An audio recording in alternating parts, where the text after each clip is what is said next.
All right, hello everyone, and peace of the Lord to all of you. I hope my voice coming good. Please let me know if you have any problem. Today, our topic about a Muslim. His name is Shahid. I'm an ex-Muslim lady. She sent me an email to Patreon today, a few hours ago, maybe 4 or 5 hours ago, something like that. And she said to me if I can talk about this person. I had never heard of him before, but I did little search. And this is today what we will do. Uh, for sure, I will not go into talk about every video he made, but we will, from what I just saw, obviously he is a donkey, certified one.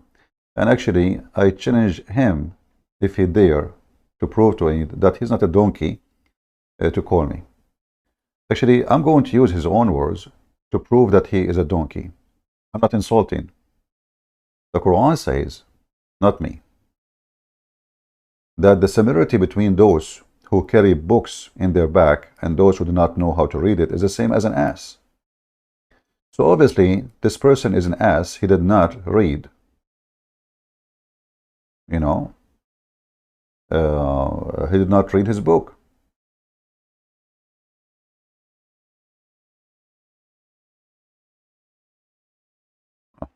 Are typing in English. You know, there is like these days, there's many people like Andrew Tits, and everyone he want to play with words, and supposedly he will show you that he's smart. But you know that will not work because simply you have to support what you say by what you believe. You know, in chapter 62, verse number 5, it says, "The likeness of those who entrusted in the law of Moses." So Muhammad now is bashing the Jews as usual. Yet apply it not as the same as. By the way, translation is not accurate, but I will go with it. The same as the likeness of an ass carrying a books. Now, if we ask this guy, who is obviously for me, he looked like an ass carrying a book. I don't know if he carry it or he don't even have it at all. Did he even read his book?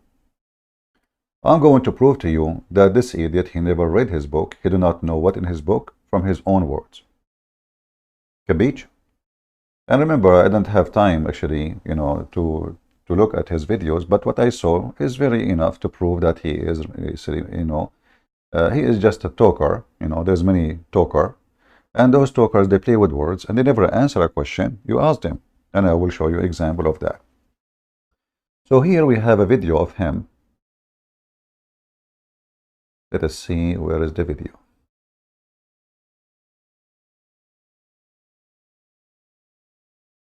And if you don't mind, invite your friends. Obviously, many of you don't appreciate what we do. They are coming here just for entertainment and ha ha ha.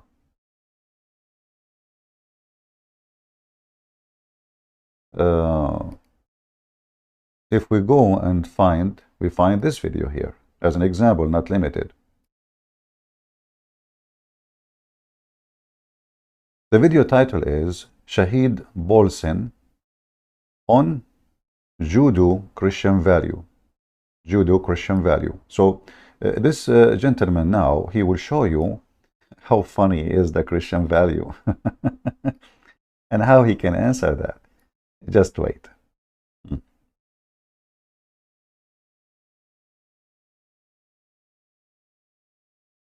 Play it again. Judeo-Christian values is an oxymoron. I mean, it would be like if you called the NAACP and the KKK sister organizations.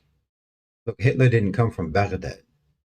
The Nazis weren't an anomaly in Western Christian European history. The Holocaust was a crescendo of anti-Jewish hatred that had been building in waves in Europe for centuries.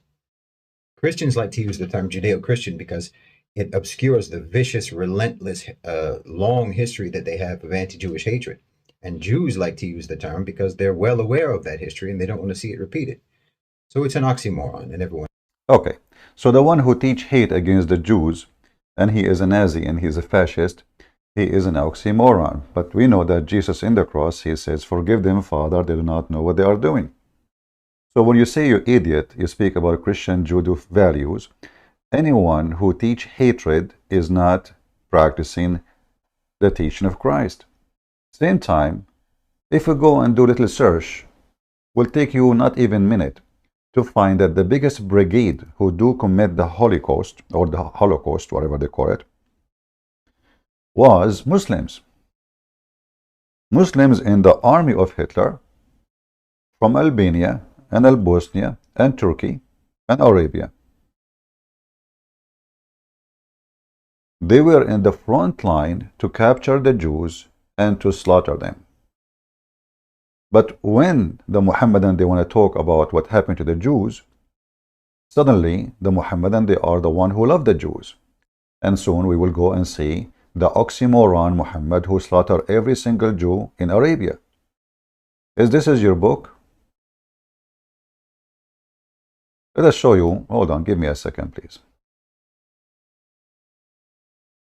So what those people do, I noticed this guy, he dodged the question and he throw it back at you, But he will not acknowledge that if he is against Nazi and fascism, that Islam is nothing but a fascist Nazi cult. Believe that the Muslims are supremacist to anyone else. Therefore, they have the right to annihilate and kill and destroy any other ethnic group, because Muslims, they consider themselves one ethnic as a nation. Those are the Muslims.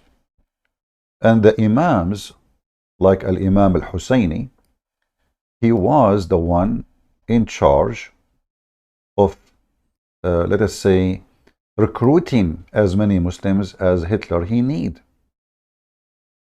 But remember, it's an oxymoron to say Christian, Judaic, civilization or value, because simply who is the one who built the hatred against the Jews? So how you say you have a value of a Christian Judaism? Obviously, you as a Christian Judo, value does not exist. Simply you hate the Jews. You teach hatred against the Jews. So when we show them what they did, and why until now, actually, the pictures of Hitler, you go in the Middle East, you will find every single Muslim supporter of terrorism, he loved Hitler. I remember I used to see a bakery, a Muslim bakery, and the Hitler picture is in the top next to his father. I don't know who is Hitler. I was a kid, with his funny mustache, and it was funny that he have such a flag, and those are Muslims. If you go right now, check, you will see the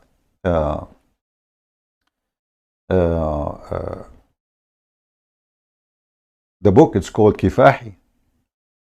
Is printed only in the Middle East, sold legally in the Middle East, promoted in every Middle Eastern school. Read Kifahi. The organization of Hamas, the organization of Fatah, all of them, they give you a copy of Kifahi, which is the book of Hitler, for free. So if this is what make people oxymoron, let us check the oxymoron Muhammad. Shall we? This is your prophet teaching nothing but hatred against the Jews. And remember, the one who spread Nazist and fascist is an oxymoron. So we go to the Quran.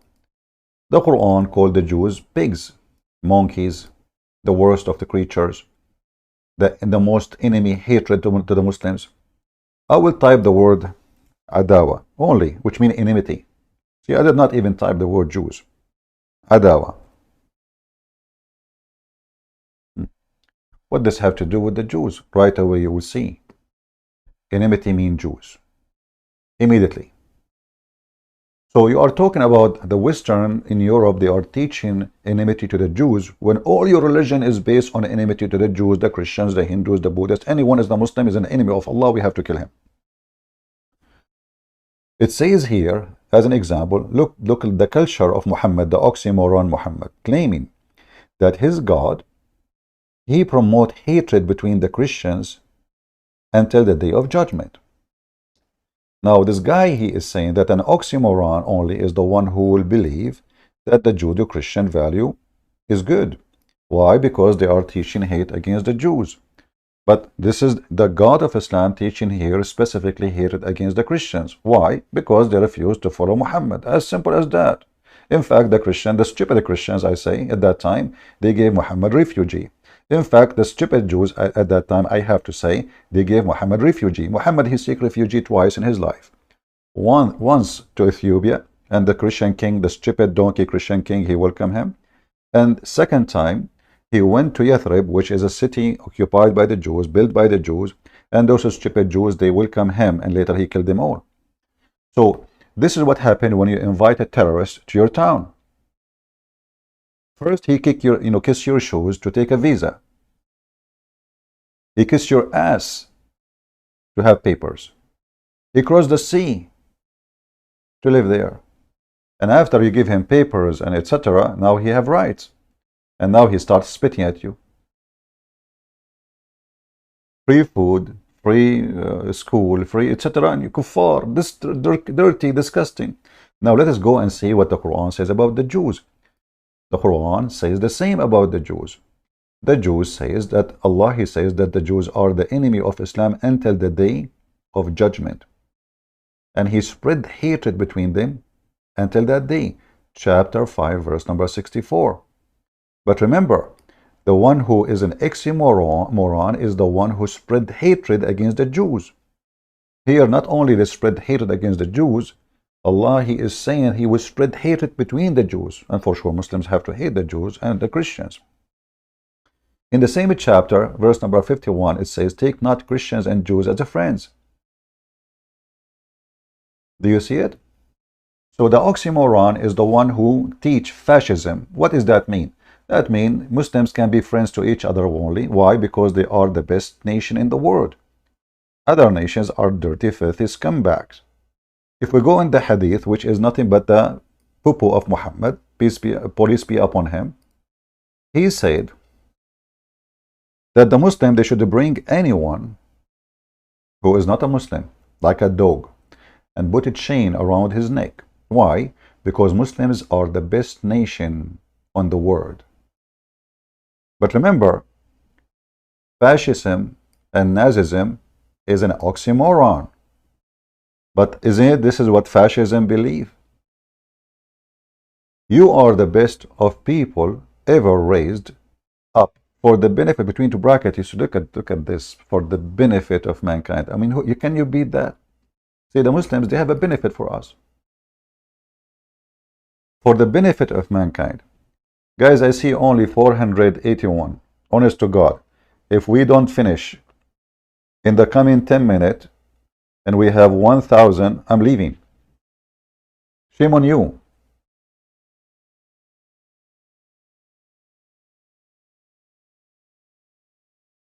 I designate my day, my life, to come here to do my best.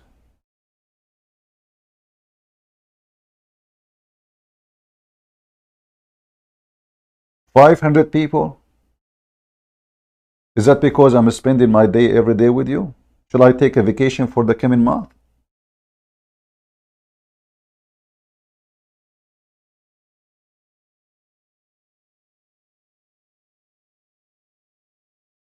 They are busy with the chat. Nobody even cares what I'm talking about. So let me disable the chat. Chit chat people. Where is the chat to disable it? Let me see.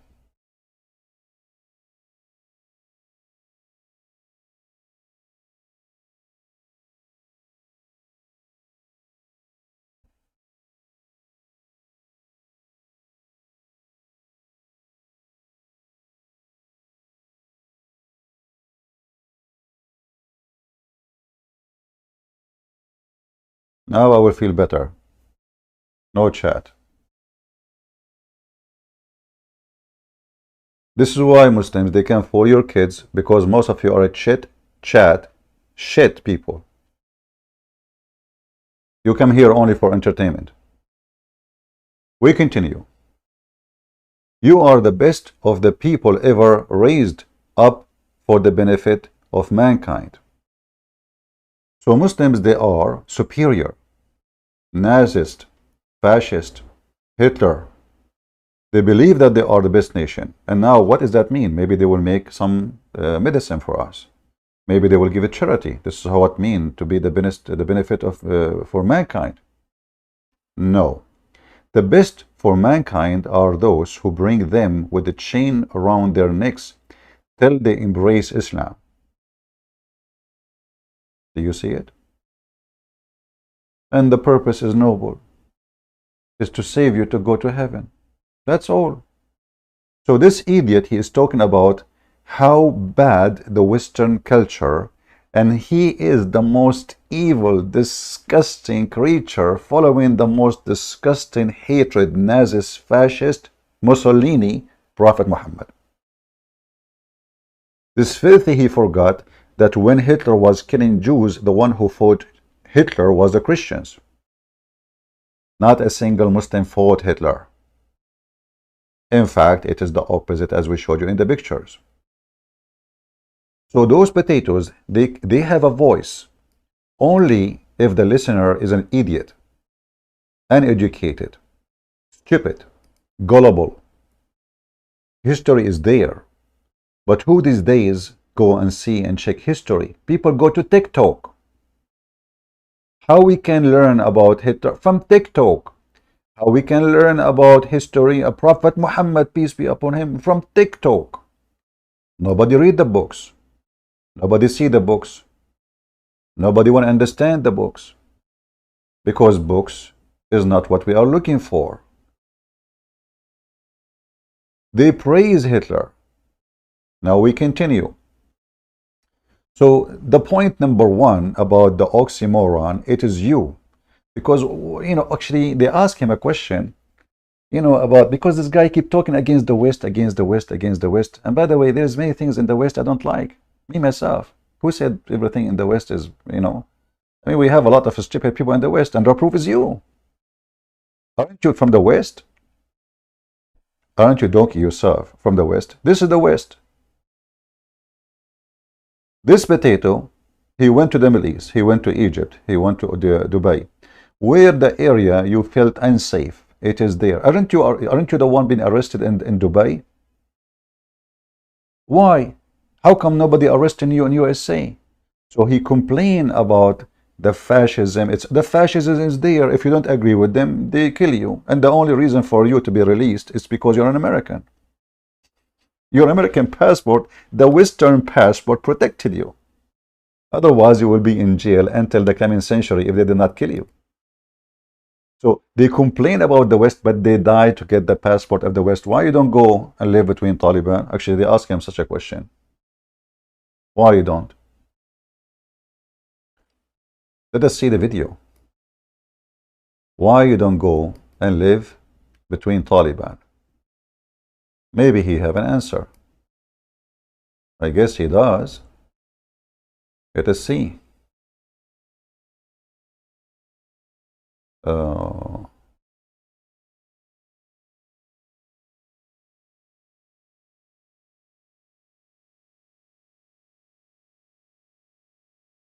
I'm trying to find the video about Taliban.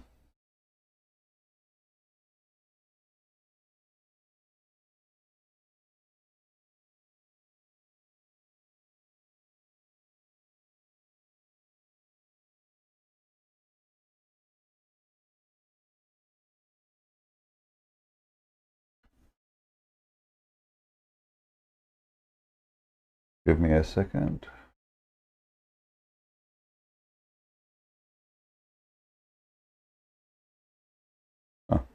Here. The catastrophe. Here they ask him about Taliban. Why you don't go and live under Taliban? So, this guy, he have an answer for this. Very easy, simple. Let us see the answer. The answer is impressive. And you will notice that those people, they never answer a question. All of them, they share the same thing. All of them. So why you don't live under Taliban? I'm not going to play the whole video. You can watch it yourself. It says, why don't you go and live under oppressive Taliban? This is the title. So here the person, this person, he will answer why. Did he answer? No. That you unleashed on that country for 20 years is going to improve schools for girls in most of the, I mean, Western narratives are typically incredibly hostile towards context because propaganda is hostile towards context. Context undermines simplification. It shows the subject from too many angles, and narratives only want one angle to be shown. It's like that story about the blind men and the elephant, you know, each one of them holding a different part of the elephant and describing a different animal, how they thought it looked.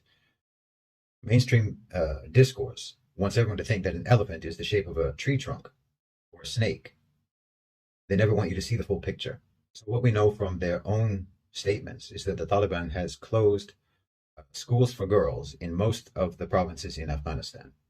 So when you already have the villain narrative in your head, something like this just serves as a confirmation that the Taliban is, you know, oppressive and evil. Never mind that education in Afghanistan has been run under the auspices of American NGOs and American programs for the last 20 years. They're teaching a curriculum that many Americans themselves don't want in their schools. And because of that type of curriculum, many Americans take their kids out of schools and teach them at home instead. So it could be argued that the Taliban is not prohibiting education for girls, but miseducation for girls. They have said. Here you see, how, as I said, they never answer a question.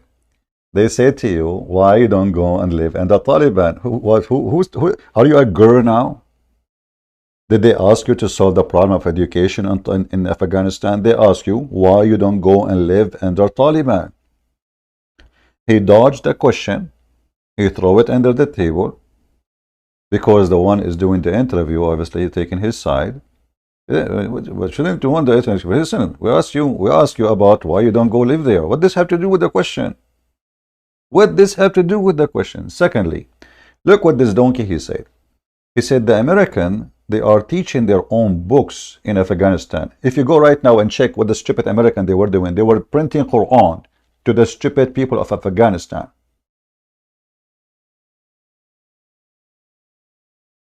They have mosque in the school. The teacher are Afghani. The minister of education is from Afghanistan. And this donkey, he is saying that, okay, well, they forbid the school, this is what they say to you for girls, but they don't tell you that the reason is, you know, they were teaching the American books. Okay, who is holding you to have your books? He said, maybe now they are preparing to print new books. We will see. That once they get the curriculum cleaned up, schools will open up again. Ah, see? But this donkey, he forgot that it's forbidden for Taliban children to go to school if they are girls. This is long before American went there. Same time, Abdul, aren't you a Muslim and you have Sharia law and your education is ready? I thought you are an ancient civilization. What do you mean we need to prepare the books? What about bringing the books of Pakistan? Aren't they in Pakistan teaching the moral of Islam in Pakistan? Huh? Do you see how they dodge the question and how they run away from the embarrassment? Now, if you are a stupid person who don't see reality is that this is a very filthy society where women treated like dogs. Aisha, she said, teach them how to make clothing and jail them in their rooms. And what? And jail them in their rooms. But nobody can jail Aisha, by the way. Aisha, she was a whore. She used to decorate women to do prostitution for fun. So they bring her young youth to sleep with them. Now, we mentioned prostitution. So let us go to the second point. This guy, he mentioned prostitution too. Let me find the video. I mean, what a story. I don't know, the one who mentioned your name to me, it's not your lucky day. What an idiot. Let us see.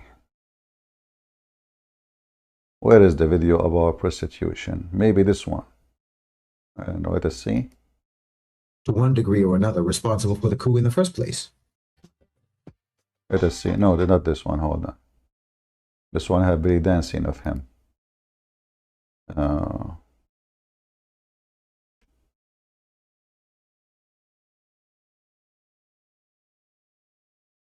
Maybe this one. Let us see. Achieve and enforce, then it isn't a natural state, is it? If it was an obvious accepted fact to another man who's stronger than me, who's smarter than me, I'm not equal to him in strength, and I'm not. I'm just trying to find the video, guys. Just hold on with me.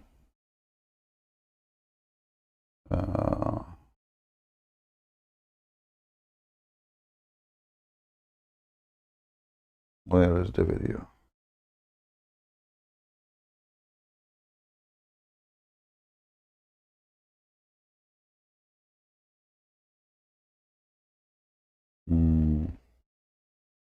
Yeah, I saw his video, but I cannot find it right now.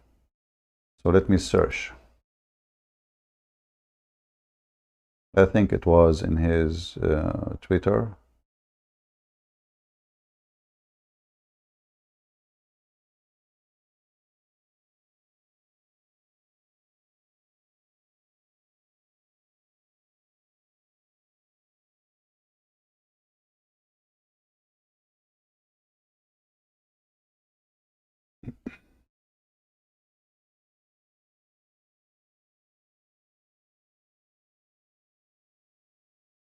All right.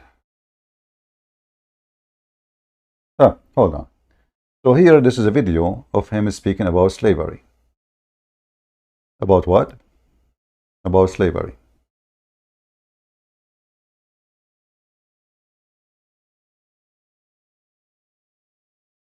One of the first things many Western think of as a proof of their moral credibility is the abolition of slavery, and Muslims feel awkward and blameworthy on this issue. This is the opposite of how both sides should feel. Let us hear. He have something to say. Can we listen? Let us go for it.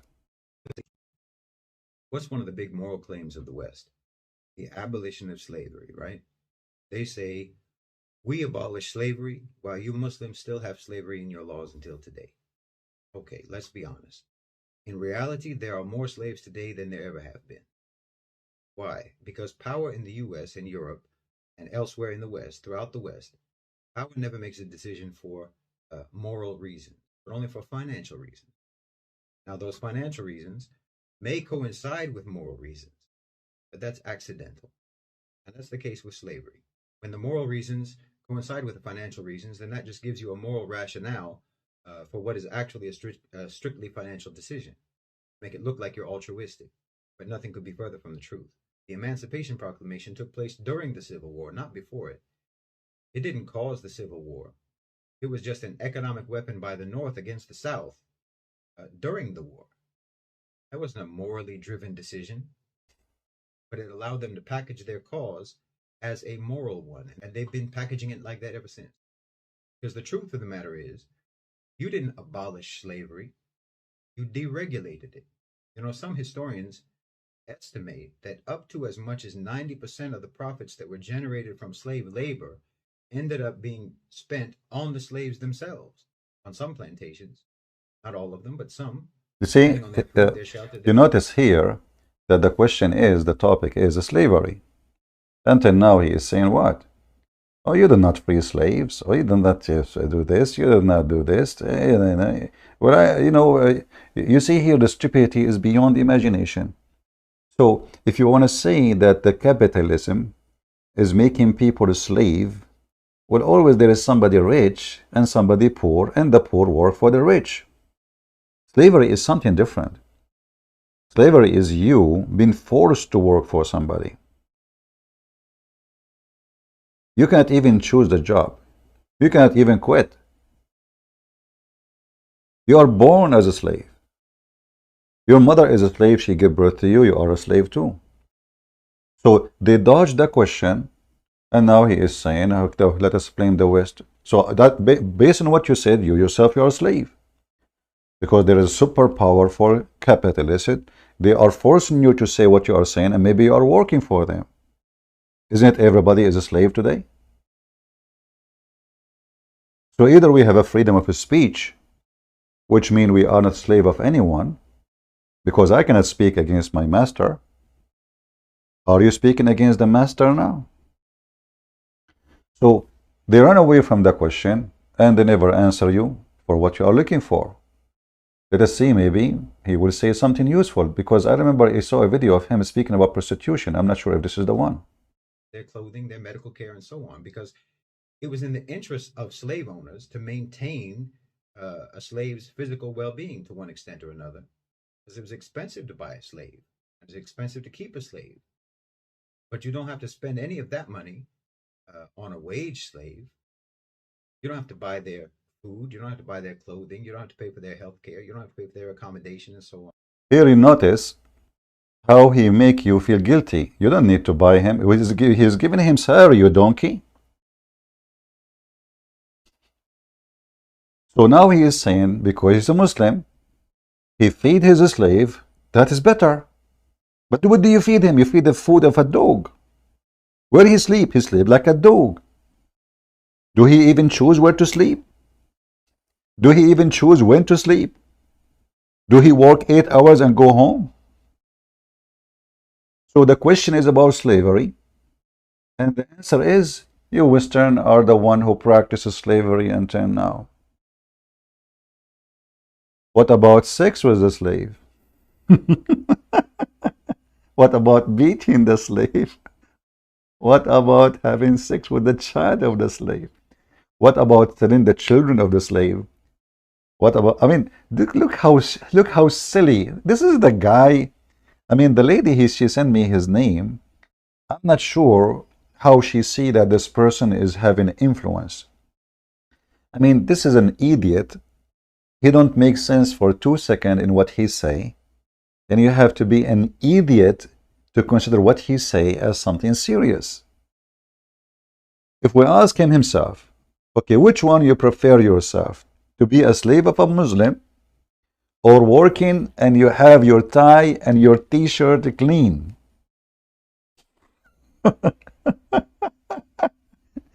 You must be a slave of the West too, because you live in the West. And as I know, you are born there too, right? So they have full control of you. Man, we have no life. In the same time, if we go to Mauritania, if we go to Niger, if we go to all Islamic, until now they have slaves in Saudi Arabia, slaves in Emirat, 6 slaves, not only slaves to be owned. So the question will never be answered. It's just a speech after a speech. Let me forward a little bit, because he will keep plugging the same It thing. was a genius move. And then, of course, you went around the world on your so-called moral crusade to abolish or to deregulate slavery everywhere, as if anyone in the world had been as savage as you in the practice of slavery. Well, let us talk about savage as you. I challenge this Abdul to call me, if he dare, to see how Muhammad he treated his slaves. Shall we? Actually, you know what? Let me see. There is a video. I need to find it. I will search again. Hold on.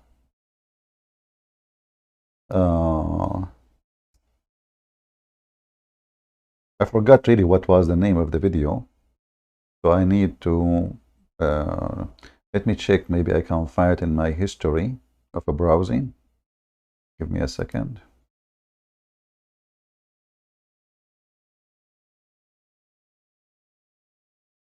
See, without chat is better. People leave, even better. You know, I don't want them. They are coming here for chat. We want people who they are serious to stay. Chit chat people are not welcome. I don't want them. I don't care for them. Let us see history. History. All right, history.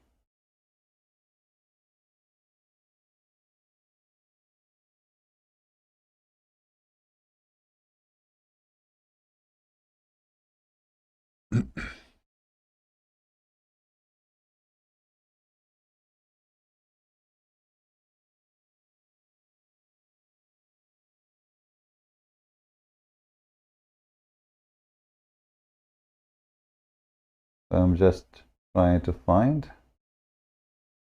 Give me a second.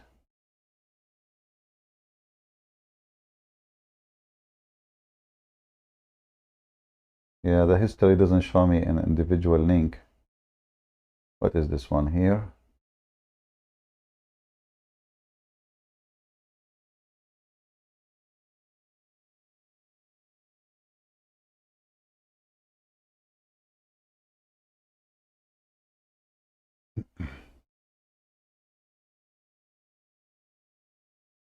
Supremacist, of course. And there's nothing wrong with that.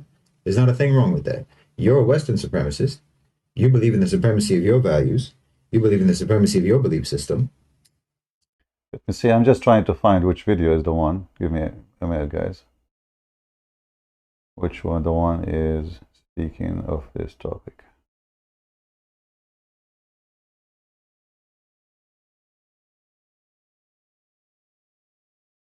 Maybe this one. Slavery, Islam, and the West. The West actually had just derailed. All right. I think maybe this is the one. So let us take this one away. And we go to this one. So listen carefully. Mr. Booz is going to explain to you what nobody can explain to you. And this is why he is a Muslim.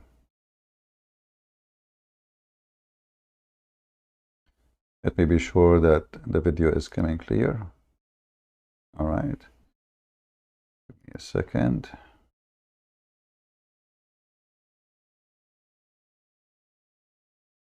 All right. So now we will hear Mr. Shahid. By the way, your name is Shahid? You're still alive? Obviously, you do not know what Shahid means. Anyway, so tell us more. Tell us. Go ahead.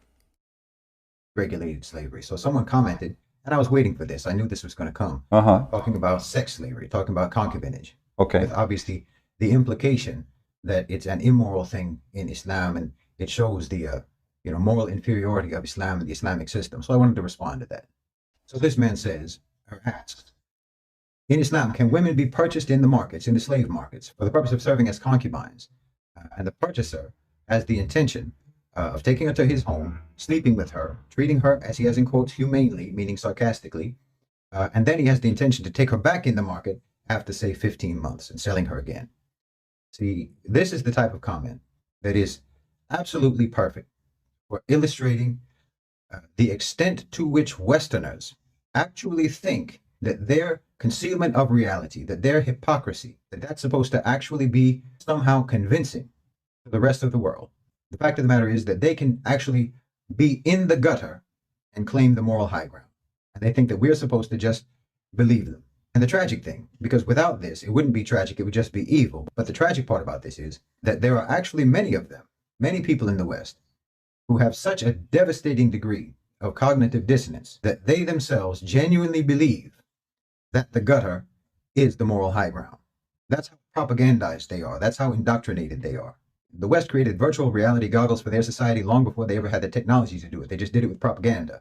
For anyone in the West to take a holier-than-thou position or attitude or tone with regards to the legality of concubinage in Islam is like someone who's covered head to toe in filth, expressing disgust at someone who doesn't use hand sanitizer.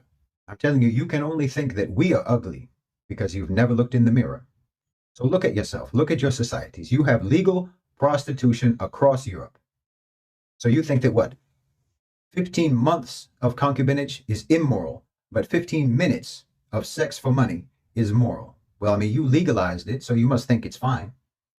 15 months as a concubine, or a year, or 3 years, or a lifetime as a concubine, with one man, with legislated rights and protections, with legislated privileges, versus 5, 10, 15, 20 different men a day with no rights. The extent to which Westerners actually think that their concealment of reality, that their hypocrisy, that's supposed to actually be somehow convincing to the rest of the world. The fact of the matter is that they can actually be in the gutter and claim the moral high ground. And they think that we're supposed to just believe them. And the tragic thing, because without this, it wouldn't be tragic, it would just be evil. But the tragic part about this is that there are actually many of them, many people in the West, who have such a devastating degree of cognitive dissonance that they themselves genuinely believe that the gutter is the moral high ground. That's how propagandized they are. That's how indoctrinated they are. The West created virtual reality goggles for their society long before they ever had the technology to do it. They just did it with propaganda. For anyone in the West to take a holier than thou position or attitude or tone with regards to the legality of concubinage in Islam is like someone who's covered head to toe in filth, expressing disgust at someone who doesn't use hand sanitizer. I'm telling you, you can only think that we are ugly because you've never looked in the mirror. So look at yourself, look at your societies. You have legal prostitution across Europe. So you think that what? 15 months of concubinage is immoral, but 15 minutes of sex for money is moral. Well, I mean, you legalized. Just to show you how filthy scumbag this person is. You do not know that in his Quran, it's permitted to have pimp business in Islam. So now he is attacking the West for legalizing prostitution, which me, myself, I oppose as a Christian. However, some countries, they do that.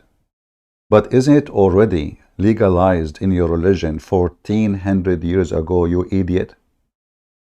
So he is saying, which one is better? Having sex with a slave owned by one man, or a woman, she is having sex with a 20. But the difference is huge. First, the first woman, she is being forced to have sex with the man. The other woman, she decides to be a whore. And she got paid for it. The poor slave, she is being raped, excuse me, and she is just after that, she go clean the dishes, and she do laundry, and she clean the floor. At night, he come back, he F her again, and not only that, the Muslim, they share their slaves. There is something called isti'aratul furuj, which means an exchange of vagina.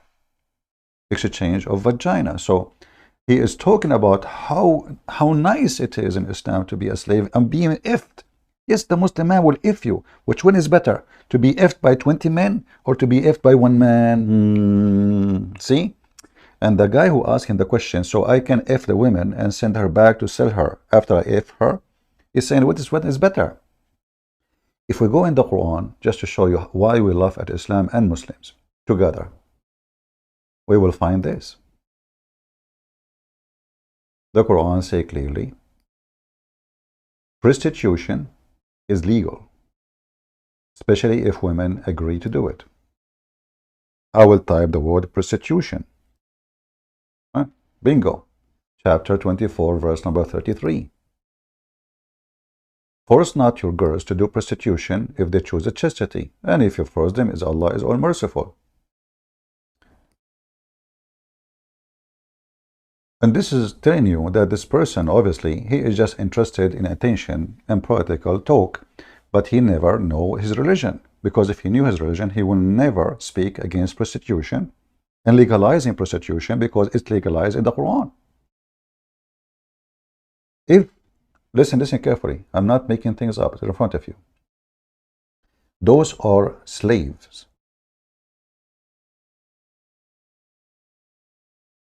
Force not your maids into slavery, into prostitution, if they desire chastity. So what is the condition?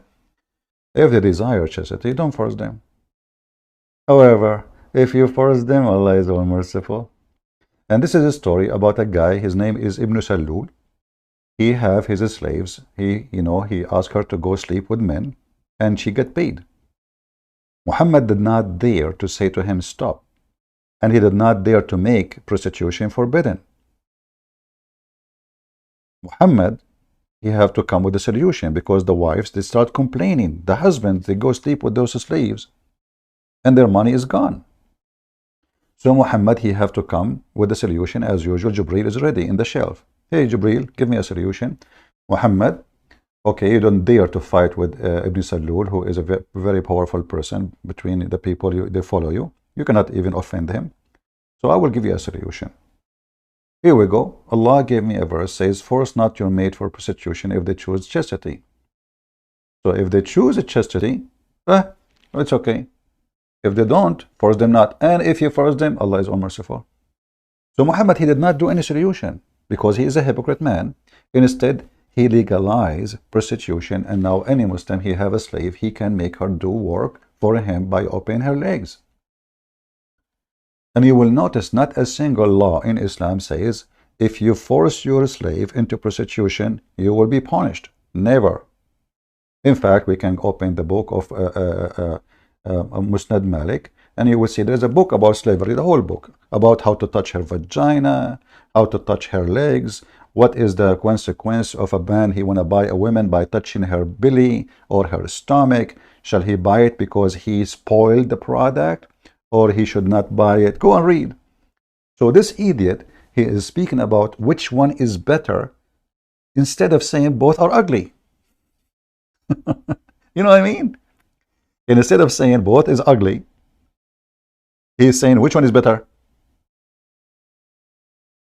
Do you see how awkward those potatoes donkeys are? And then the supporter of such a speech, because he isn't awkward like this guy, he is low IQ, he said, wow, that's a great answer. Which one is better, huh? Legalizing prostitution or one man effing this poor slave? For sure, one man. If you notice that women who work for Andrew Tate, they made a lot of money. A lot of money. He got rich too. But women who work for a Muslim as a slave, they get effed and get no paid. So they have no future. They will live, they will die as slaves. The man can exchange them. The man can sell them. The man can rent them. In fact, we know all of us that Muslim, they have something called muta. Muta is nothing but a rental where a man, he can rent a woman. Now this guy, he will say to you, this is Shia. In fact, this have nothing to do with Shia, neither Sunni. This is Islamic teaching. It's in the Quran. If you search for rental in this page here, you will see right away that the Muslims agree that muta is nothing but form of rental where a man, he rent a woman for the purpose of using his vagina, her vagina.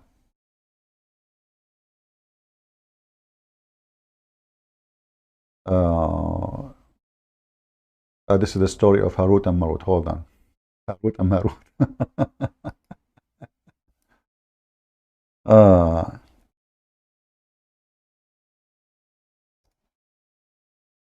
So do you see, they school you about morality and which one is better. This guy, he just keep talking against the West, against the West. But if he cannot live outside the West for a minute, they will arrest him, they will torture him, they will kill him if he live in the Middle East.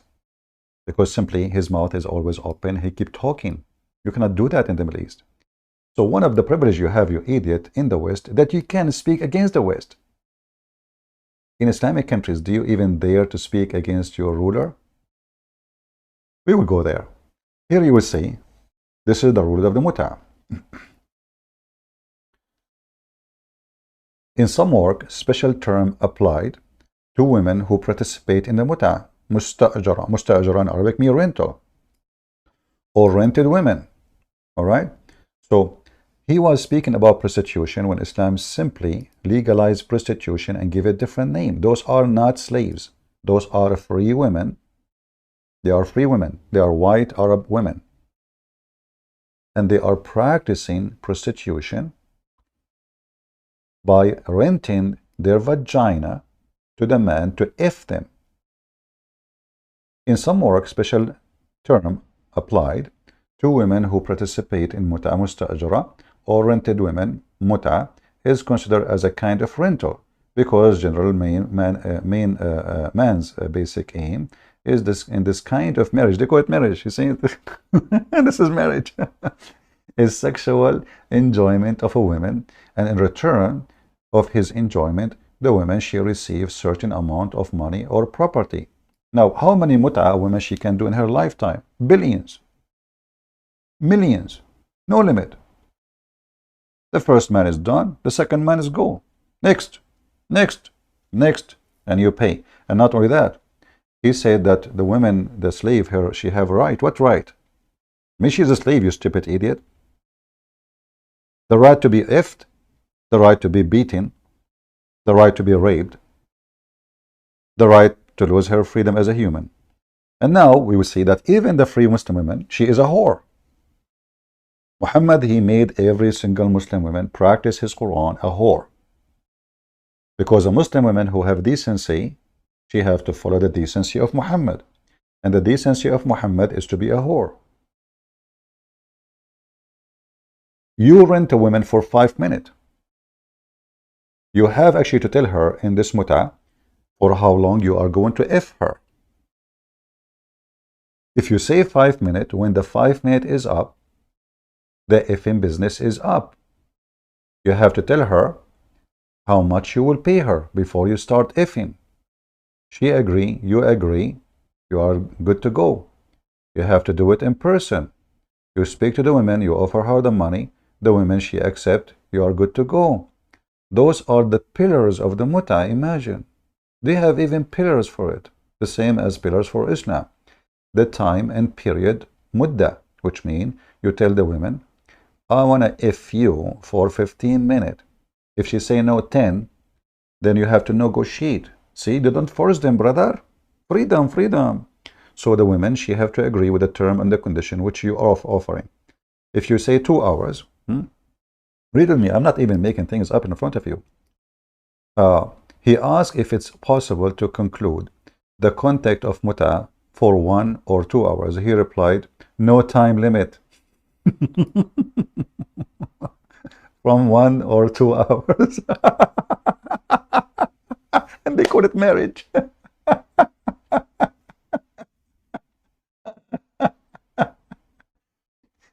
So you see the hypocrisy. He's attacking the West.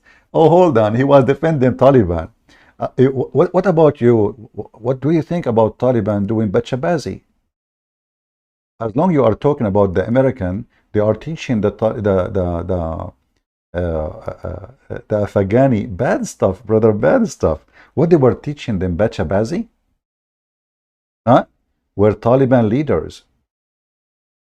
They bring a child and they force him to dress like a girl, and they put makeup on his eyes and make him a skirt. They're wearing a skirt. And that is supposedly the country who you defend says they are, the Taliban, they are good people. Taliban, what's wrong with people? You have a wrong understanding. You have a propaganda. Bachabazi. Let me search for it. We can search for it too. There is actually a long documentary by the approval of Taliban. Imagine, they are not even ashamed of it. And this is very popular in many Islamic countries, specifically, most likely, in countries like Afghanistan, Taliban rule, Pakistan, all the religious, and those are leaders. Those are not. They have interview with leaders, boys, and then after they dance for them, they F the boys. They have no shame. This is a boy. They dress him like a girl. And look at the Taliban, brother. Do you see the Taliban? Under the protection of Allah. And those boys are trained to entertain men, and then the men, they will have sex with them. What they will not tell you, that Islamic society is very obsessed with sex. Sex with men, sex with the children, sex with boys. And this guy, he mentioned too the age of Aisha. And he mentioned the age of a children's marriage of a children is in USA. He said in USA there is 500,000 child marriage, which is, number is not really accurate, because they consider child marriage anyone is under the age of 18. But it can be someone is 17, it can be 16, it can be 15, it can be 14, but you will not find somebody marrying 5-year-old girl. Look at this. I mean, this is disgusting. Sorry, guys. I forgot the video running. I apologize.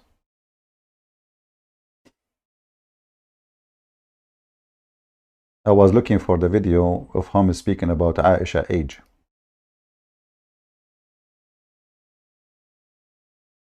And this guy, but let me see if I can find his video about Aisha before we go. I mean, what I will say, I mean, there is endless stories about this person. This person is a joke.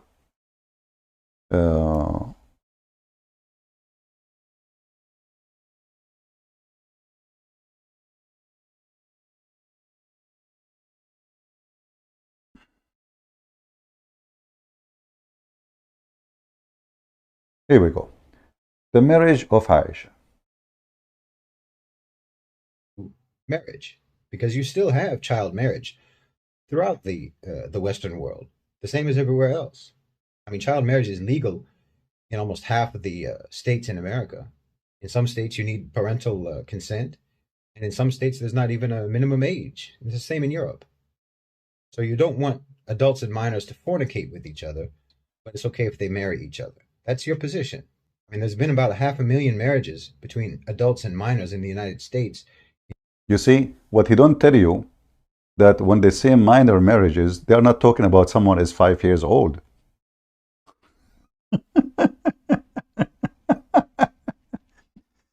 You know, in the West, if we go and check how many cases of rape, you will find that if a man, he took his wife to bed and she is his wife, and he forced her into sex, she make a case against him, case of rape. She's a wife. That is a rape. In Islamic world, who is the woman who dare to say that? Because simply his right to rape her. She is his wife, she's lawful, or even his slave. And he mentioned that you can have sex with a slave, you rape the slave. So those cowards, they count for you. They say, they go on Google, it says, okay, there is, I saw in Google, it says 300,000 minor marriage, but doesn't say you marry 5 years old kid. Aisha, she was 5 years old in your calendar. Sorry, our calendar, 6 years old in your calendar. So you are defending Aisha. What this is called pedophile. This is not a child marriage. There's a huge difference between a child marriage, because usually happen between the children, like both are underage. He is 17, she is 16, he is 15, she is 14. But your prophet is 54 years old. That is a pedophile. That is a mental illness. When a man desires a child, she cannot perform sex. If we go to the books of hadith, we will find the following. Your prophet, not to mention Bachabazi, as you see how decent they are? You know, they are against child marriage. They are effing boys. They are effing boys legally in Afghanistan, brother. If we go and we check, we will find the following.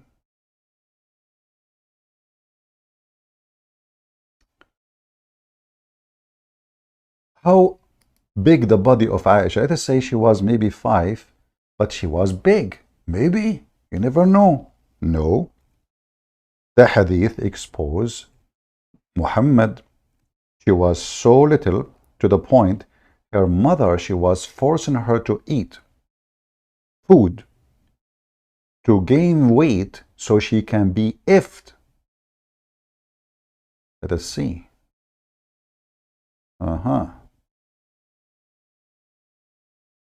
Where is the hadith?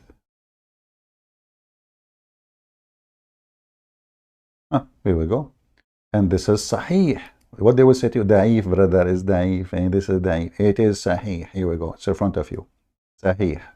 All right?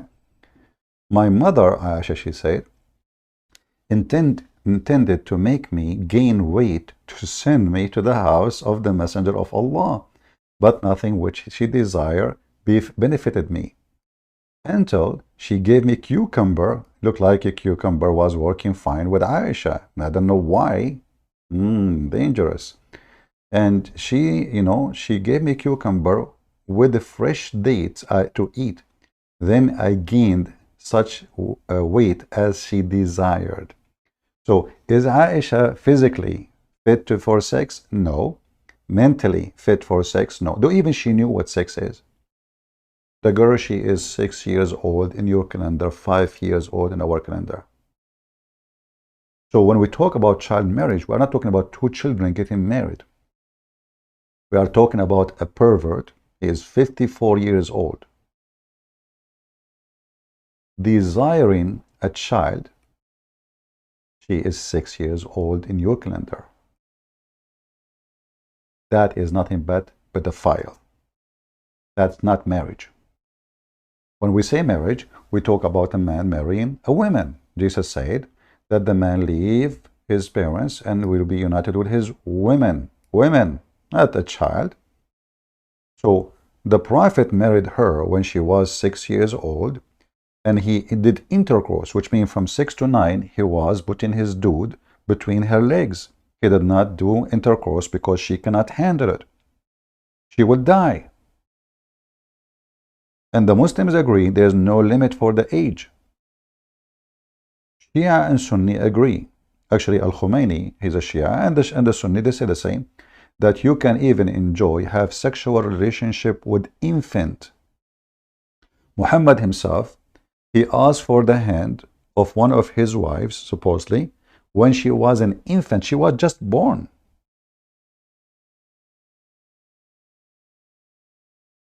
So they try to cover up what is a shame by saying, oh, you are doing that.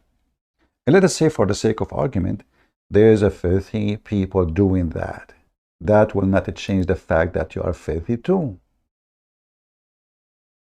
Is it a valid argument to say that because you are a homo, I can be a homo?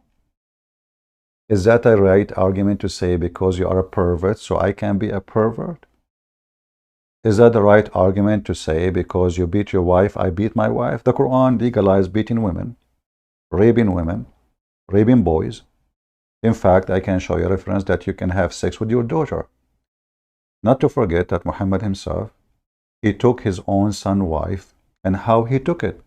You go and open Al-Qurtubi, Al-Tabari, any book you want. You will find Muhammad, he go to his own son's wife when the husband was out. And then what he do with her? He do flirt with the women. According to the Muslims, he said to her, Subhanallah, Mu'allif al-Qulub, praise be to Allah, the one who flipped my heart for you. Flirting with married women is the morality of Muhammad. And later he forced the son to give his wife to her. In the same book, Al-Qurtubi, it says, the privilege of the Prophet, number 10. If the eyes of the Prophet fall into a woman, her husband must divorce her so the Prophet can F her.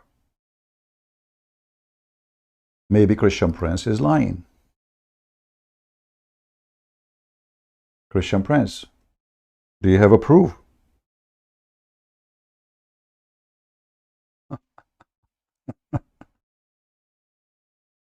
You see, he is schooling the West. He's schooling the West about, like, you West, you disgusting people. You West, you want to see morality? Come see Prophet Muhammad, peace be upon him. In fact, he have a video of him comparing between Muhammad and Andrew Tate. Shall I play it? Okay. Here, this is the official government website of the Kingdom of Jordan.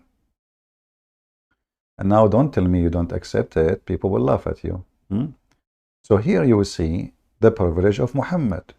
All the privilege is either about sex and money, sex and money, sex and money. But let us go to privilege number 10. Where is the privilege number 10? Number 6, number 10. Number 10 here. Okay, hold on, maybe not number 10. Let us see.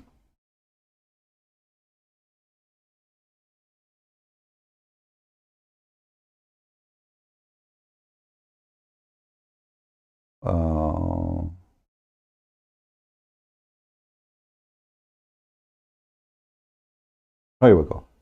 Let me use Google Translation if you don't mind. It says here, number 10, إذا وقع بصره على امرأة وجب على زوجها طلاقها وحل له نكاحها. So if his eyes fall into a woman, her husband must divorce her immediately so the Prophet can F her. So you are talking about slavery. Are you free in Islam? What does the Prophet like your wife? What if the Prophet, he saw your wife? You have to give your wife to Muhammad so he can F her in front of your eyes. And this guy was talking about right and the right in Islam and etc. But look, this is Muhammad. If his eyes, read carefully, this is Google translation. If his eyes falls on a woman, her husband must divorce her, and she is lawful for him to F her, not to marry her. Must. You see the word must? Hey, Potato Abdul, do you see the word must? This is must, not mustard. This is not ketchup. It's a must. You have to give your wife to the scumbag Muhammad because he is a prophet, brother. And as long as he is a prophet, will you have to make his penis happy? Are you against the will of Allah to make your wife in the bed of Muhammad because he like her? Sure not. Is that the Western civilization teaching that is Joe Biden, he saw your wife, you have to divorce her so he can F her? So he's complaining about the Western civilization when he is a scumbag following a scumbag. His name is Muhammad. And then this guy, he have some videos about one video about Andrew Tate. Give me a second.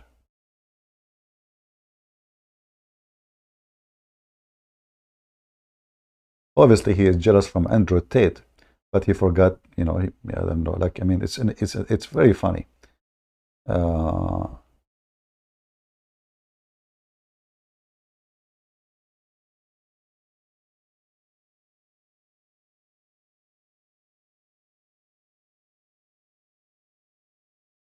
All right.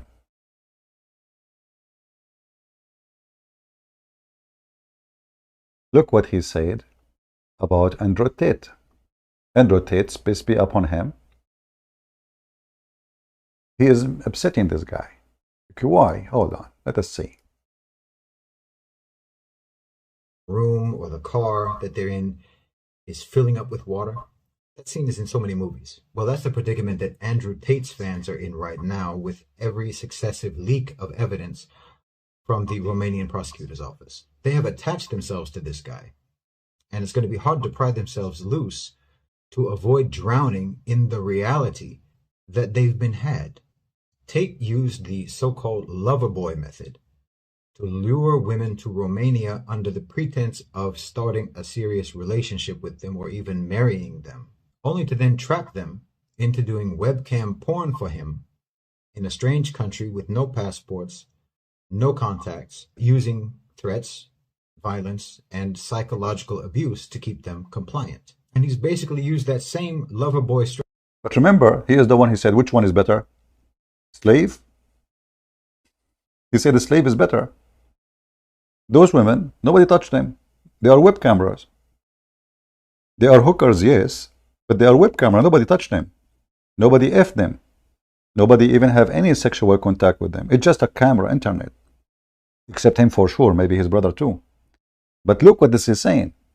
He's saying Andrew Tate is very bad because why? Because he controlled their mind. But isn't it your prophet is the one who says to you what to do? And you control your mind? In different video he said, people can find it, about the credibility of the West. You trust a politician to make a law for you because you don't know how to think, because you do not know how to decide. You want somebody to decide for you. But isn't it, this is you, Muslim, what you do? Isn't it you follow what Muhammad say, even how to clean your ass? So Andrew Tate is a very filthy man, we have to agree. But isn't it what your prophet in the Quran allowed them to do? To do mut'ah? To hire women, to force women into prostitution?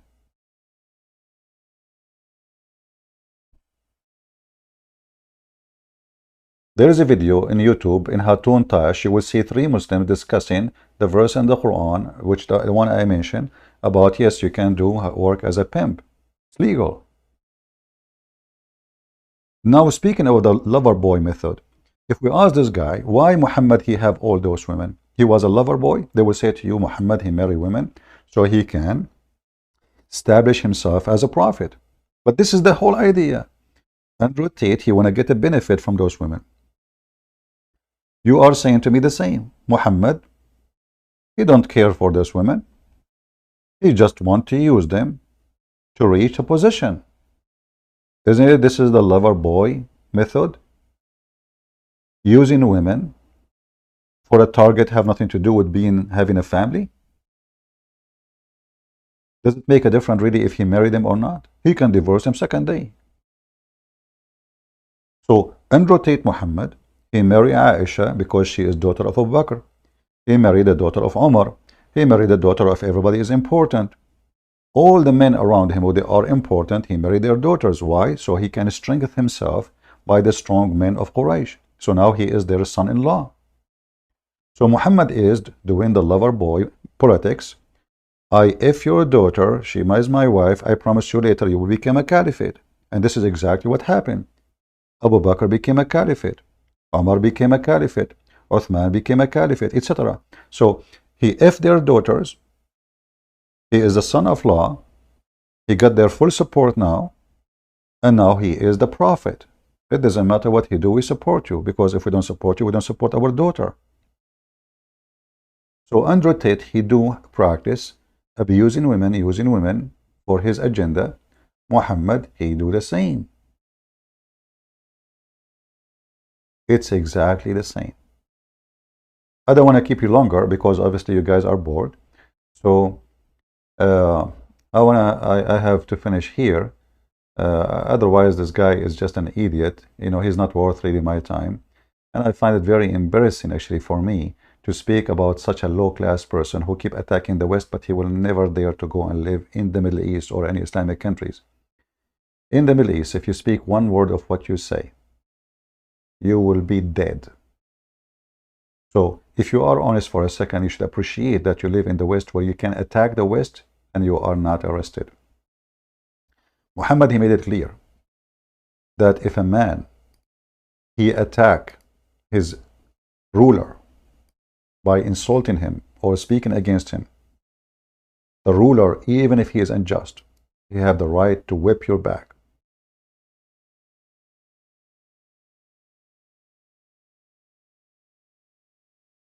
Let us show you the hadith. Even if the emir, which means the ruler, is filthy, is unjust, you have to obey, even if he beat you, even if he whip you, even if he steal your money. This is what Muhammad said. Read it. Are we making things up? No, we have the reference, and this is Sahih. We can find it in Al-Bukhari, in Muslim, etc. So he said here, you listen to Emir. By the way, doesn't say just listen. He says listen and obey. You see, the translation is false. They took the word obey out. In Arabic, it says tasma wa tutiya. You listen and you obey, not carry out the orders. False translation. Very false, because there's a huge difference. Let us show you another version of the translation, just to show you how Muslims even try to cover their shame. Their prophet is encouraging them to obey unjust man, filthy, who is abusing them.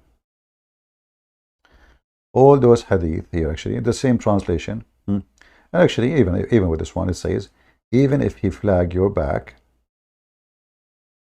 and took your wealth, you listen and obey. And this guy is speaking about the just and the unjust system in the West, and the just system of Subhanahu wa Ta'ala, Allahu Akbar, and Prophet Muhammad. Do you see the just? So the Prophet, if he see your wife, he take her and he if her.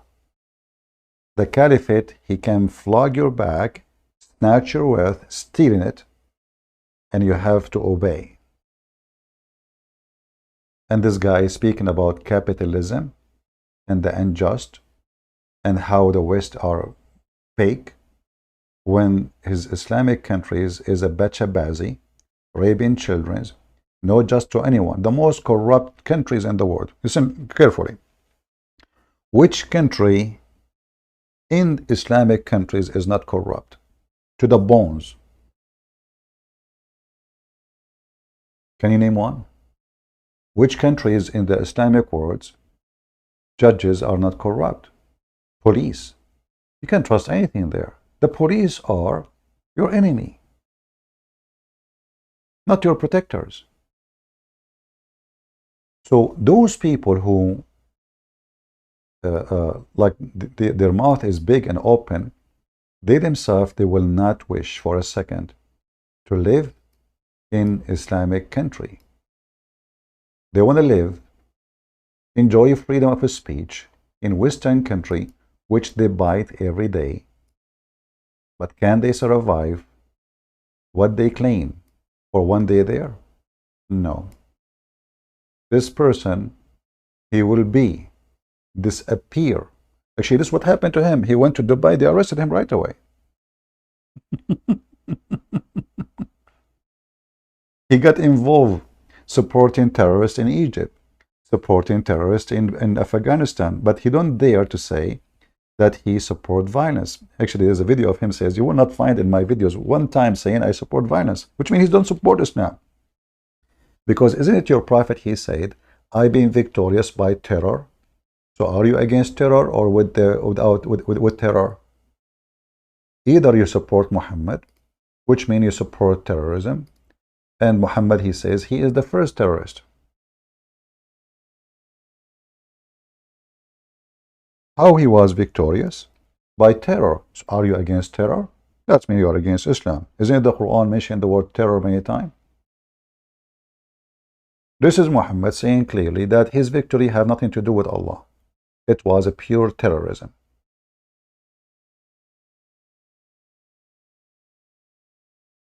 I have been helped by terror. When ISIS and Al-Qaeda and Muslim Brotherhood and every scumbag in the world quote terrorism act, they are quoting Muhammad. You will not see them quoting James Bond. They are quoting Prophet. Allah said so. Allah said so. So those people are not worthy really to listen to. But again, if you are a low IQ person who have no education, you are gullible for anyone to fool you and fool you. And the world is full of those people. So people who they are uneducated, stupid, they will see this guy is smart. Oh, look, he is talking right. Look, we have a slavery. I work in Walmart. They pay me $8. Who's forcing you? Don't work in Walmart. Own Walmart. Go. You think in Islamic countries, there's people don't work for Walmart? We just showed you that the Emir can snatch even your money without just. And you can't even complain. You can't even go to court. He's the court.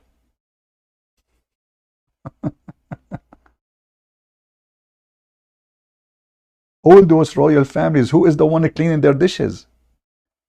If you go in Islamic countries, actually, it's the biggest collection of slavery in the world. They kidnap children from poor countries just to play in the camel. They want to win the race. They bring a little child. He is 6 years old. They put him in the top of the camel so they can win the race, because the less weight you have in the top of the camel, the faster the camel can run. They bring children from Bangladesh, from Indonesia. They buy them. If we go right now and search for slavery in Mauritania and what they do for them for prostitution or Niger, halal open pimping houses. When Boko Haram kidnap 300, 400 girls, what they do to them? When the Muslims in the Philippines, they kidnap women, what they do to them?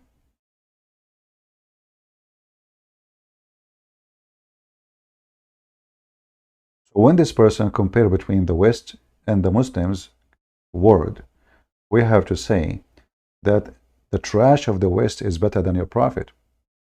You see, when the French and the English, they come to the Middle East, Maybe they come for their own power sake, for their money. They want to take the wealth of those nations.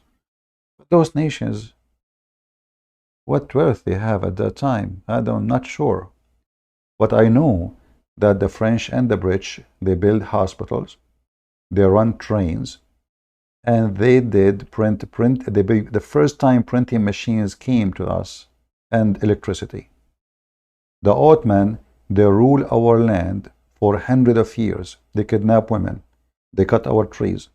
They make our field empty from food.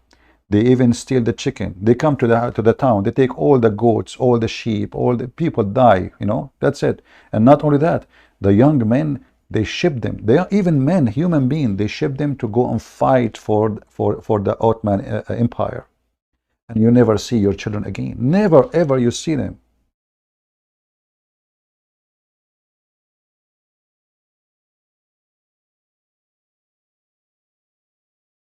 So when they speak about occupation, always occupation is bad. But we have to be honest. We cannot compare between the occupation of the West and the occupation of the scumbag of Muhammad. If you go check in history, how many women been raped in Egypt when the British they came? How many women been raped in Syria and Lebanon, etc. when the French took over? How many women been raped by the Israeli army since they came into a charge of the Holy Land? And now we can ask the same for the Muhammadan. How many women, Muslim, they rape when they take over a town? I don't want to go back on time. Just go on this year, last year, the year before, the year before, the year before it. So when they speak about morality, they are just a bunch of liars, no ethic. They brag about something they don't have. They brag about something they never had. I hope I gave you some conclusion about this idiot who was obviously just a talker. And in these days, if you are a talker, you will have somebody who listen, because a lot of people, they are just an idiot. They don't have a brain. People are very shallow.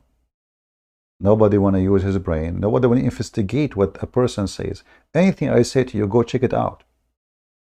Don't, you see, anything I showed you about Islam, it's in the front of you on the screen. I did not say things without reference and proof. This guy is a talker. Islam has civilization. Where is civilization? We cannot find it. Women wear veil, actually. Do you know why the Muslims, they start forcing women to wear veil? Anyone knows? Who knows why Muslims, they wear women too? They force women to wear veil. Who can help me? Anyone can tell me? What is the reason? I'm not talking about Sauda now. Forget about Sauda. Umar ibn Khattab, he was spying at Sauda when she was doing popo. We know that. But the real reason for the veil to be spread in the time of Muhammad and the caliphate after him. Anyone knows?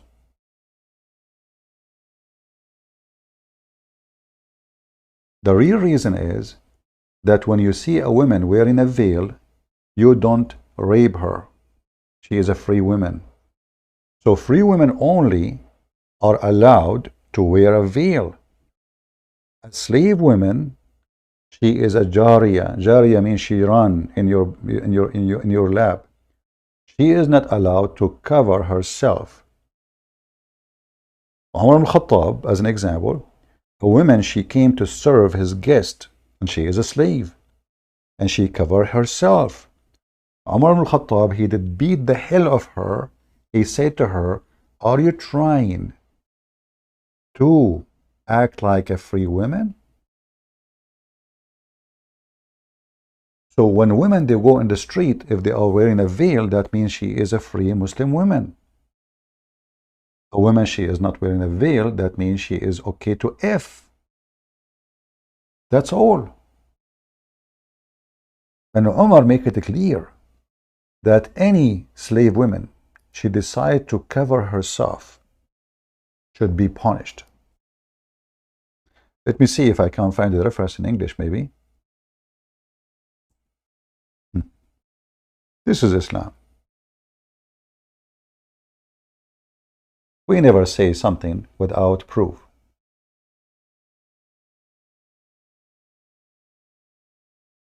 Never.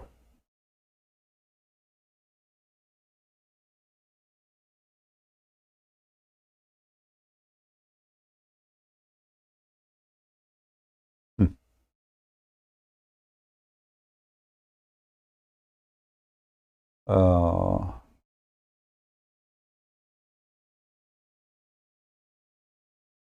I have the hadith in front of me, but I will see if I can find it in English.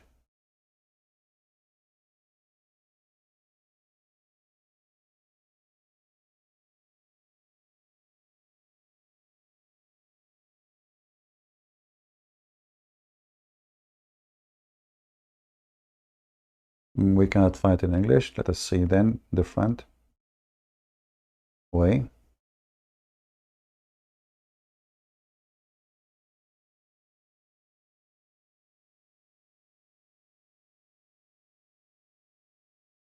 All right.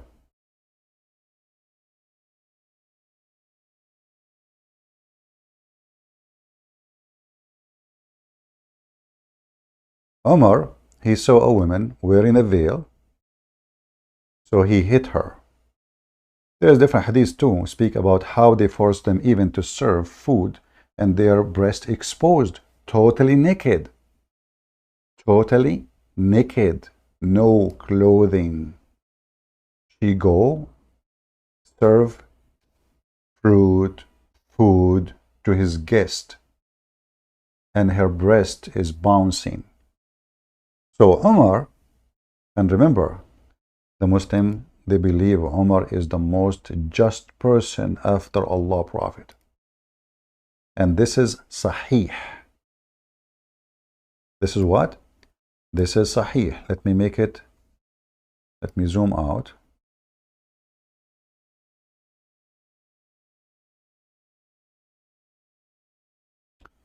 And he was speaking about slaves, they have right. They don't even have the right to cover their hair or their body. They don't. Even such a thing, a woman, she tried to be decent. She have no right. Omar saw a female slave of ours who was wearing hijab or veil. So he hit her and said, don't imitate free women. Do you see it? Let me give you the link. Who is interested to see the link? To save the link? Maybe you are not.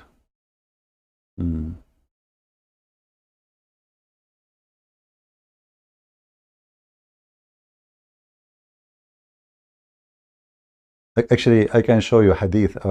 Even a slave woman, even if she is a Muslim, she should pray and her breast is open so the master can enjoy it. She cover only from her belly button down her vagina. Only.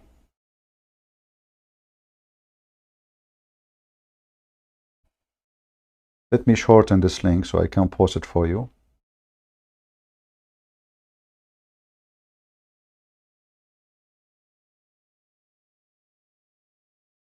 Now I know many people, they are just coming here for la la la.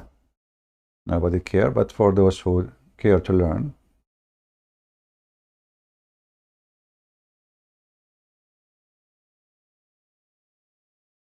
All right. Let me know if the link works, please. And again, open the link with Google Translation so you can get ability to translate if you are using a computer. If the phone, usually, if you are using Android, right away it's open with Google browser. So what do you think, people? Even covering herself, she have no right. We beat her because simply the veil was to protect the Muslim women who is free from being raped.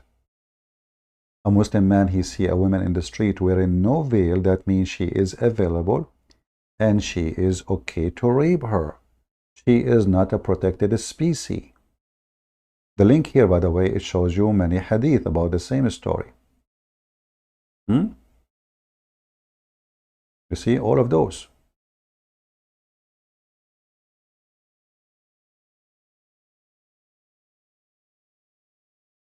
He asked her, have you been set free?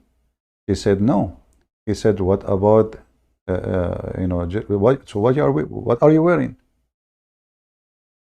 Do you see it, people? Do you see it? A slave woman whom had introduced. This is translation. I'm just reading for you Google translation. The link I gave you have all those things. Save them. Those are priceless. So he's asking her, why in the world you are wearing cover? Are you free now? Did they free you? She said, no. What are you doing? This is only for free women.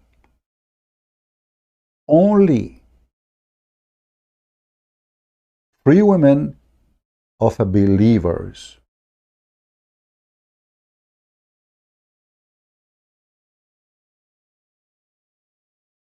And then you, if you are a naive, you listen to this guy and he school you about the civilization and amazing law of God.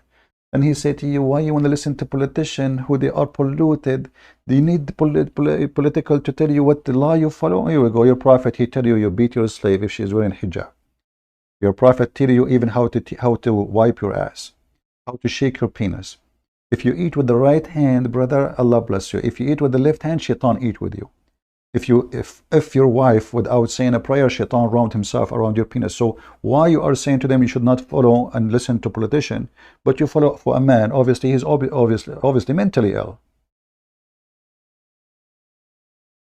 He make rules of stupidity. The sun set in murky water, the man have a sperm coming from his backbone. If he have orgasm first, the baby will look like you. If you wanna F your wife, you wanna have boys, spank her 7 times and shout you Ali. If you wear yellow shoes, Allah will make your penis strong. If you wear black shoe, I mean Shia and Sunni both, they have the same garbage. The link is not working, guys. Did the link work or not? Did the link I gave you work?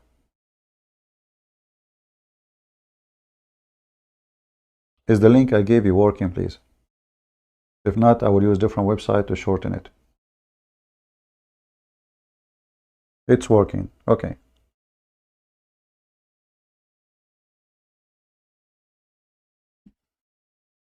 How many of you save it?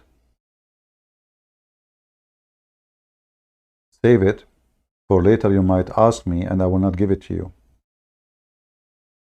I get really upset when people, they were here, they say to me, where, the link, you mentioned in the live stream, so you were here and I post the link and then you ask me later, so do you think I'm your servant?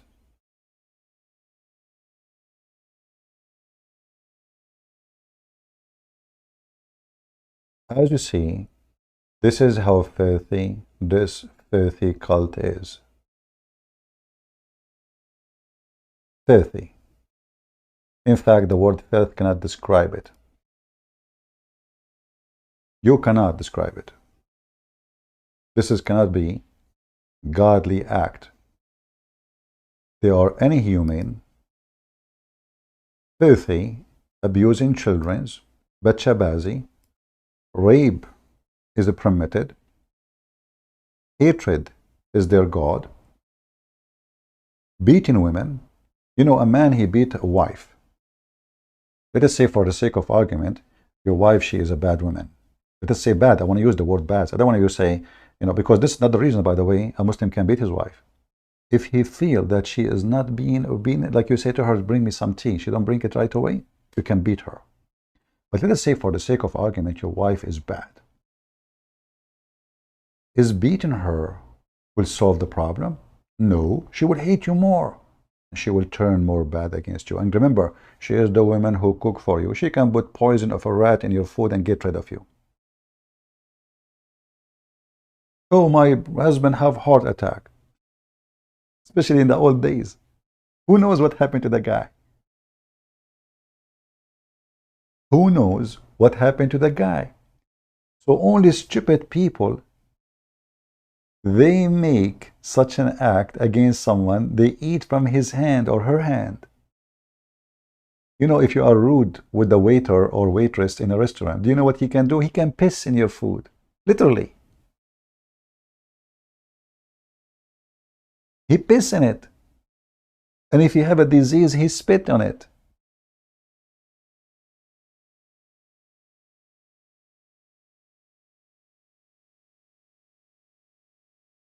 So beating your wife, the mother of your children, does not fix the problem. She will cheat on you. She will bring you shame. If you are not happy with her, then a Muslim can divorce their wife by text message. Why you want to beat her?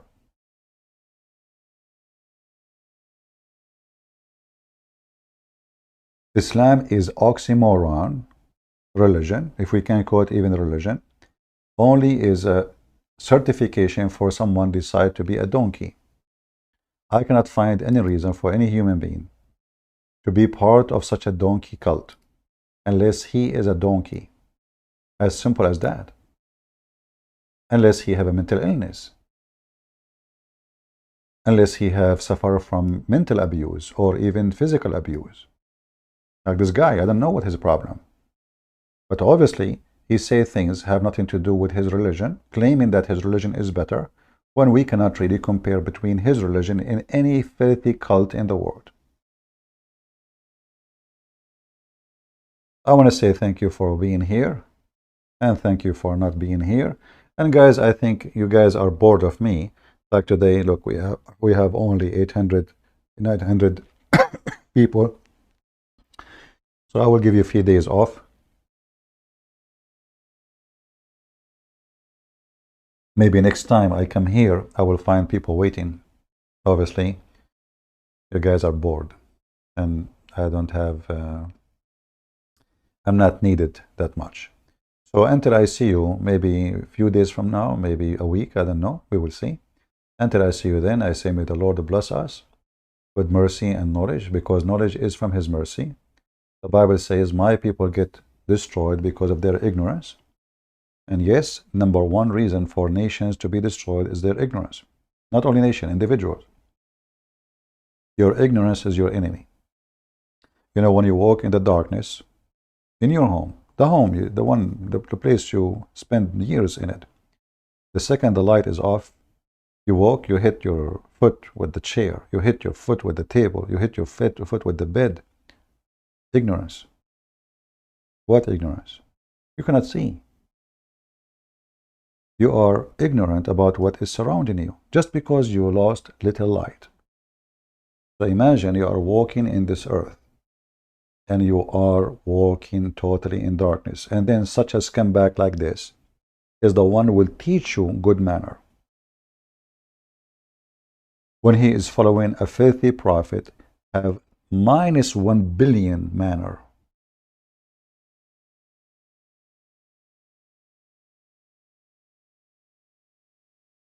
Respect have to be earned, not to be forced. And by the way, he mentioned that one of the good things about Islam that Muslims, they protect each other in jail. My friend, I find that this is very funny, because Muslims in the Middle East, they are a bunch of cowards and they don't protect each other. Don't you know that? When real enemy come to them, they are the first one to run. The Muslim, by the way, they brag about we are aggressive. They are falsely aggressive. Go and see. Go and see. Go and see Hezbollah in Lebanon. Hezbollah is heroes in front of the Muslim Sunni. Is a chicken in the front of the Christians. Chicken. Do you know what chicken mean? They don't even dare to get close to the Christians. They are chicken in front of Israel. Saddam Hussein is a hero to attack Kuwait. He is a chicken in front of the American. So they are heroes only if they notice that you are outnumbered, alone, and weak. The second they see you strong, They are literally chicken. And they are for rent, for hire. Like in the hero of Chechnya. This guy is just a dog. Putin, he took his land. The army of the Russian destroyed their cities. They brought a puppy. They made him a president. And now this guy, he goes, he says, Alhamdulillah, Bismillah, la hawla wa la quwwata illa. Supposedly he's a Muslim, but the Quran says clearly, take not Christian Jews as a friends or protectors. This is the Muslims. Who is the one who killed the caliphate? Muslims. Who is the one betrayed them? Muslims. Who is the one who took the hair of the beard of Uthman one by one, torturing him? Muslims. Who is the one who refused to bury Uthman between Muslims in graveyard? Muslims. Who is the one who took him from the grave, threw him in the street? Muslims. Who is the one cut his head? Muslims. Who is the one who killed Ali? Muslims. Who is the one who killed Hussein, Hassan? Muslims. Who is the one killed this and that? Muslims. Who is the one who cooked men and ate them to sleep with the women? The hero of Muslims, Ibn al-Walid. So this is Islam, betrayal religion. A Muslim don't trust a Muslim. If you go in the Middle East, the Lord is my witness. When I was in school, I go to visit a Muslim, like in my age, I'm a teenage. So I go to his house. His girls, his daughter, sorry, his sisters and his mother, they don't hide. And Muslims, when they sit at home, they wear almost nothing. I mean, I'm shy even to look at them. But the second another student, another boy from our classroom, he come and he look at the door, and he's a Muslim, all the girls, they hide. And then they make tea for us, and they bring to the door, and they knock at the door, and he go and he pick up the tray, and the girls have to hide because there's a Muslim inside. But when I am there, the girls, they sit with me. I talk to them. The mother, she bring me a sandwich. They are being very nice to me because I'm a Christian. A Muslim never trust a Muslim. Never, ever. They trust only Christians. It's a fact. A Muslim, he want to live in a nice area, he go and buy apartment between Christians. He don't trust his kids to go out in the street between Muslims. He trusts his kids to be between Christians. A Muslim want to have a good education for his children. He don't send them to Muslim schools. He send them to Christian schools. If you don't believe me, go check it out with the Middle Eastern. Go check it out and see the truth, my friend. This is how it is. And this guy, do he like to live between Muslims? I challenge him to do so. I challenge him. Go and move to Michigan where there is majority Muslims areas. Let us see if you can live there for a day. And then you will see the fighting and the craziness and the madness and the gossip. And everybody is watching everybody. It's a hell. It's not America. What about the West? The West have bad and have good. You know, we have to be honest. You know, if anyone don't like the West, if you are truthful, then you should not live in it. Is that correct? I came from the Middle East. If the West is bad, then why I'm here? Give me a reason. Only hypocrite, they bash a house and they live in it. Do you agree? If this house is filthy, dirty, and you are a free citizen, you can fly, you have money, go. Just go. Who is holding you? Only hypocrites, they bite the dish they eat from. Only. Am I happy with everything in the West? No. But can I compare between the West and any Islamic countries? No. I mean, the most ugly thing in the West is the best thing in the Middle East. In fact, any Muslim countries is functioning because of non-Muslims. Who is the one who cleaned the streets in Dubai? Who is the one fixed the electricity? Who is the one who drive you? Who is the one running the grocery store? Who is the one who do wiring for electric? Who is the one who fix cars? Who is the one who change your tire? Who is the one who do the plumbing? I mean, if we take those people out, you will find that all of them, they are coming from foreign countries. They cannot even run their country. And now because they have their money, their country look fine. You know, high buildings, shiny buildings, everybody wearing nice white clothes, perfume, money, a lot of money. But this is all will disappear. If the money is gone, the street will be disgusting. It will be like a Pakistan. Go to Pakistan. Okay, Pakistan is a Muslim country. Emirat is a book. What is different? The difference is, in Pakistan, they cannot afford it to bring foreigners to clean the street. In Dubai, they can. If you leave the country and tell the people of Dubai to clean the street will be dirty. Not a single person from Dubai or from the Emirat will work as a garbage guy. They are so proud of themselves. Those Arab, brother, they think they are gods. So if you take those people from the Middle East, you know, you will find that they are bankrupt. They are hungry. They can't even make a sandwich. Who is the one who will be taking me from the airport? A Filipino. Okay, you cannot even drive? No, no, no. Why I want to drive? Hey, driver, driver. Who is the one want to cook for us? And they bring a girl, and then they rape the girl as a maid. Go and see how many Indonesian maid being raped in Saudi Arabia. In fact, a few years ago, and I'm sure Indonesian here they knew, Indonesia stopped sending maids to Saudi Arabia because more than 1,200 Indonesian maids disappeared. Disappeared. Not only rape. I mean, we're not talking about rape no more. We're talking about women disappeared. Nobody can find them. This is Saudi Arabia. Go and see prostitution in Dubai and Emirat, in Kuwait, in Qatar, in Bahrain, in Niger, in Egypt. In Egypt, a woman, she can't even go in the bus. She will have 1,000 men touching her ass before she leave the bus. This is the truth. And you know, before I go, actually, as long we are talking about morality and ethic and etc., you know, beside Bachabazi in Pakistan, I mean, maybe in the Arab countries, especially in the Gulf, is better. You never know, you know. We never know, right? But the story is not what they say. The Middle East is a messed up land. They talk about nightclub in the West. Go to Turkey, go to Emirat, go to Bahrain, go to Oman, go to Kuwait. Brother, praise be to Allah. Look at this, brother. Look how beautiful it is. Look what the women, they are shaking it for the sake of Allah.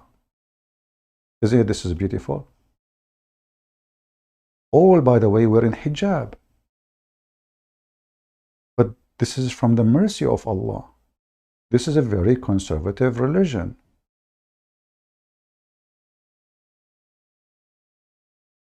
Look at this. How beautiful. You know, I don't know how I can describe it for you, but it's so beautiful. You know, women shaking their ass in a very sexual way. I mean, I don't know what to show you, but there are some videos actually they will not be allowed to be seen. Just give me a second.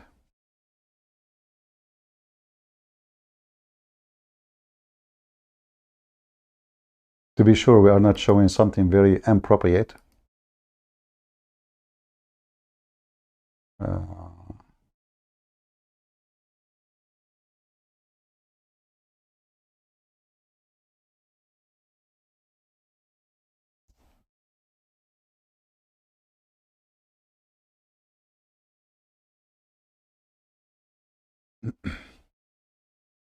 All right, those they look fine. I mean, literally, a little bit fine.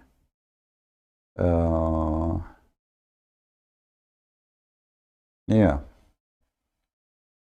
You want somebody in your, look at this, subhanallah, subhanallah. They put their ass up and there's hundreds of men around them and they start shaking and then they sleep in the top of each other and then they start touching each other. They are wearing hijab. This is just, look at this, look at this. They bend over literally and the guy, he come from behind her and he grab her. Look, this woman, she is sitting in the top of the other women. Brother, this is the Islamic society, which is the Muslim. They keep saying it is really so decent, not like the West. Look, the guy here is putting some dollars in the top of her ass. I mean, that is a good business. The ass business. This is the public now. We don't know what will happen after. And the funny is, when you play in those videos, you will see saying Allah, Allah, Allah, Allah, Allah, Allah, Allah, Allah, Allah, Allah, Allah. You know? Look at this. Allah, Allah, Allah, Allah. And all of them, look at the Arabian men. Very conservative society. It's very conservative. You don't know. You have no idea what conservative is. Just look, this woman, the camera is just behind her ass. Look at this one. I mean, her ass is up to Allah. This is even how they dance. Is that how women dance? What is this? Women in the top of each other, women kissing each other, the man putting his hand between her legs, the man jumping in the top of her. This is public. This is not like secret. Look, this guy is looking at her ass and praising Allah. And he's saying takbir. So, obviously, Mr. Shahid Bolsen is a bullshit. Literally, is a bullshit guy. He's bullshitting you, speaking about morality of the Islamic countries and how bad Western countries. Now, how many of you will download the video, share it everywhere so we can get them busted? I will leave that for you. So I want to say thank you all for being here and thank you for not coming. And I will give you a few days maybe vacation so you can get rid of me and not being bored, because I noticed we have a drop of number of people watching today for some reason. So obviously today wasn't a good day to go live. Thank you very much. May the Lord bless you. For those who choose to be blind, it's your fault. For those who to be children of light, it's your choice. God is good, so is Jesus. And Muhammad is nothing but a scumbag person. And whoever tried to praise him, he is praising the devil. And we can conquer all their claims about how good he is as easy as 1, 2, 3. This is how easy it is. Thank you. God bless you and see you soon again. Take care.